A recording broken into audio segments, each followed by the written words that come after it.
Ассаламу-алейкум. Бүгінгі тема мына жылдамдықтағы колесо, яғни скоростағы колесоның істен шығуы жайлы. Ол қалай? Деу Nexa'дағылар біледі. Nexa'ның артқа салу тетігі өзгеше басқа көліктерге қарағанда.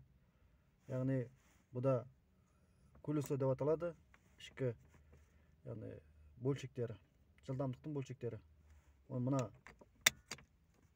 тетігін жоғарыға көтеру арқылы салынады. Яғни сізді уже артқа бағытқа іске қосты деген сөз. Бұлардың механизмі солай жасалған заводтан.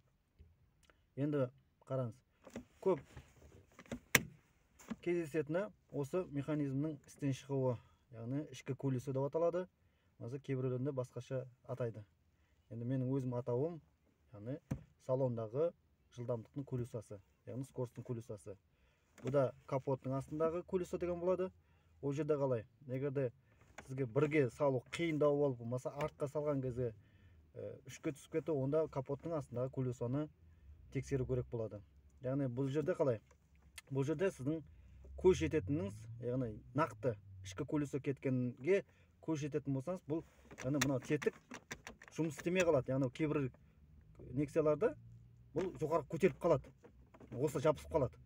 Төмен қарай түспейді, төмен қарай түспейді. Төмен қарай түспейді. Яғни сіздің ішкі колесоңыздың істен шыққаны. Бұл жағдайда тап болсаңыз, міндетті түрде көлік жөндеу орталығына бару керек емес.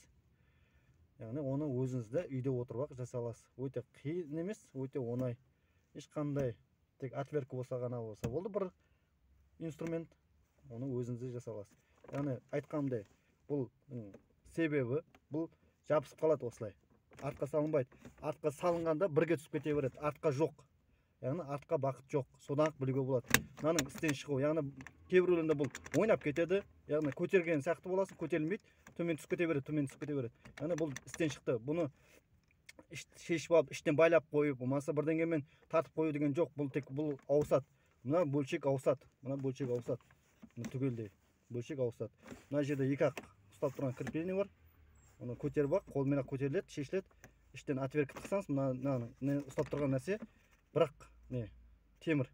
Яғни бір крючок ұстап тұрған. Соны ғана шешіп алсаңыз, мына шешіледі. Оңай ғана, оны өзіңізде ауыстыра аласыз.